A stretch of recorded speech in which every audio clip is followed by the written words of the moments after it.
जय बाबा मोहन राम की। बाबा मोहन राम के ऐसे बहुत सारे भगत हैं जो आपको मिल जाएंगे, मगर अब मैं आपको एक भगत के बारे में बताना चाहती हूँ जो हमें मिले जब हम बाबा मोहन राम के स्थान पर गए थे।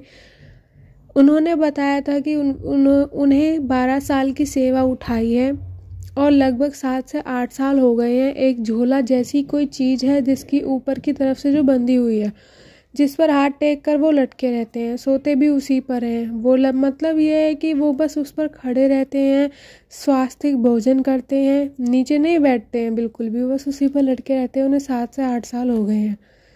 नमस्कार, मैं हूँ शिवानी और आप देख रहे हैं खोली वाले मोहन बाबा स्टेटस चैनल। अगर वीडियो पसंद आए तो लाइक कर देना, चैनल पर नए हो तो सब्सक्राइब कर देना और साथ में बेल आइकन को भी प्रेस कर देना ताकि मेरी आने वाली वीडियो की आपको नोटिफिकेशन वक्त पर मिल सके।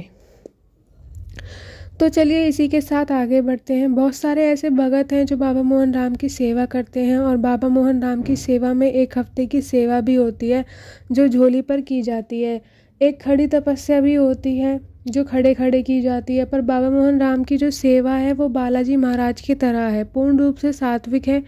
बाबा मोहन राम जो लोग तामसिक भोजन करते हैं उनके घर में पूजा नहीं की जाती। जो लोग सात्विक होते हैं जैसे बालाजी महाराज, हनुमान जी महाराज, उन्हीं के घर में बाबा मोहन राम की पूजा होती है।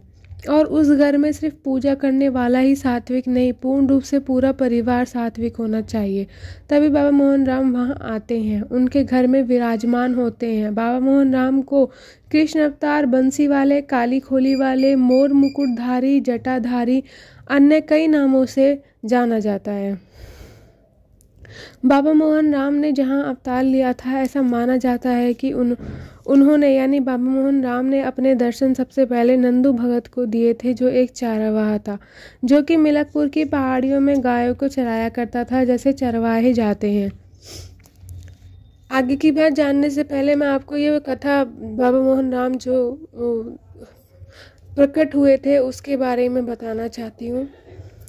वह हरि नाम का गुणगान किया करता था, यानी कि नंदू हर बार अपनी गाय को पहाड़ियों पर चराने के लिए ले जाता था। परंतु 3 सालों से वह ये देख रहा था कि एक गाय आती है और मेरी गायों के साथ चरती है, मगर शाम होते ही ना जाने वह कहाँ चली जाती है। फिर नंदू भगत ने सोचा कि अब इस रहस्य को जानना चाहिए कि वह गाय आखिर जाती कहाँ है। जब नंदू भगत आगे बढ़ता रहता है, उस गाय का पीछा करता है तो देखता है कि वह गाय एक गुफा के अंदर चली जाती है। जब नंदू भगत गुफा में प्रवेश करता है तो देखता है कि गुफा तो बहुत लंबी है और फिर अंदर से एक आवाज़ आती है कि नंदू आओ। तो नंदू आश्चर्यचकित रह जाता है कि मैं तो यहाँ किसी को नहीं जानता, फिर ये मेरा नाम कैसे जानते हैं। वह आगे बढ़ता है और देखता है कि एक धुना है और वहाँ एक तापसिक बाबा बैठे हैं, तपस्विनी बाबा बैठे हैं। नंदू भगत बाबा को प्रणाम करता है और बाबा उससे स्नेह से अपने पास बैठाते हैं। फिर नंदू बाबा से पूछता है कि आप मेरा नाम कैसे जानते हैं। फिर बाबा बोलते हैं कि तुमने 3 साल तक मेरी गाय को चराया, तो बताओ आप तुम इसके बदले क्या लोगे।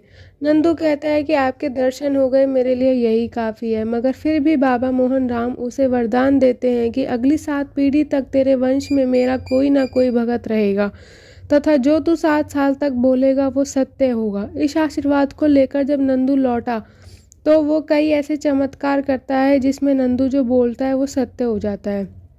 इस प्रकार बाबा मोहन राम ने अवतार लिया था। इसके बाद उन्होंने यह बताया कि गुरु नेत्र राम जी जो बताई, यानी कि जो नंदू भगत थे उन्होंने गुरु नेत्र राम जी को बताया कि मोहन बाबा ने मुझे इस तरह से वरदान दिया। और जब नेत्रराम जी ने ये सुनी कि भगवान श्री कृष्ण स्वयं बाबा मोहन राम के रूप में आए, तो वह भी बाबा मोहन राम का जाप करने लगा, उनकी सेवा करता है। तो बाबा मोहन राम ने एक दिन उसे दर्शन दिए और कहा कि जो मेरे 5 तत्व हैं, यानी 5 मुद्राएं हैं, वो इस स्थान पर हैं, उन्हें वहाँ से निकालो और एक मंदिर का निर्माण करो।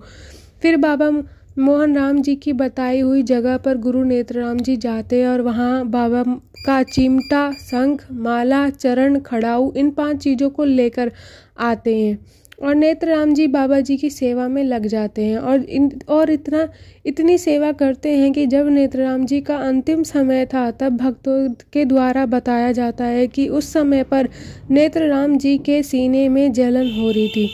तब एक्सरे कराया जाता था, उस समय अल्ट्रासाउंड नहीं होता था। उनके सीने में कृष्ण जी का मुखौटा पाया गया था। जो भगत थे उन्होंने गुरु नेत्रराम जी को शीश नहवाया और उन्हें मंदिर लाया गया। जब उन्हें मंदिर लाए, उनका अंतिम समय था, फिर वह सीधा स्वर्ग सिधार गए। तब ही बाबा मोहन राम को एक और भगत थे, कोरा भगत, जिनका बहुत नाम है। काली खोली में गुरु नेत्रराम के बाद यही बाबा मोहन राम के पीरे भगत रहे थे। कोरा भगत में बाबा मोहन राम की सवारी आई और उन्होंने बोला कि हे भक्तों, मंदिर की ध्वजा झुका दो। आज मेरा जो भक्त है वो सदा सदा के लिए मेरे में लीन होने जा रहा है। यानी वो बाबा मोहन राम के चरणों में वह चले गए। इसके बाद से गुरु नेत्रराम जी की बाबा मोहन राम के चरणों में रहे और आज बाबा मोहन राम से पहले गुरु नेत्रराम जी की सेवा होती है। गुरु नेत्रराम जी का मंदिर है और बाबा मोहन राम को गुरु नेत्रराम जी की दुहाई देकर बाबा मोहन राम को बुलाया जाता है, उनसे काम लिया जाता है, प्रार्थना की जाती है, क्योंकि गुरु नेत्रराम जी की दुहाई बाबा कभी नहीं टालते। इसी जानकारी के साथ यही पर वीडियो का अंत करते हैं और कृपया करके अगर आपको हमारे चैनल को सब्सक्राइब नहीं किया है तो चैनल को सब्सक्राइब कर लें। वीडियो पसंद आई हो तो वीडियो को लाइक कर दें। जैसा कि हम सब एक मनुष्य हैं और हमारे मन में बाबा मोहन राम के लिए कई प्रश्न आते हैं, अगर आपके मन में भी आते हैं तो मुझसे आप कमेंट करके पूछ सकते हैं। उम्मीद है आपको वीडियो पसंद आई होगी। फिर मिलते हैं अगली वीडियो में। धन्यवाद।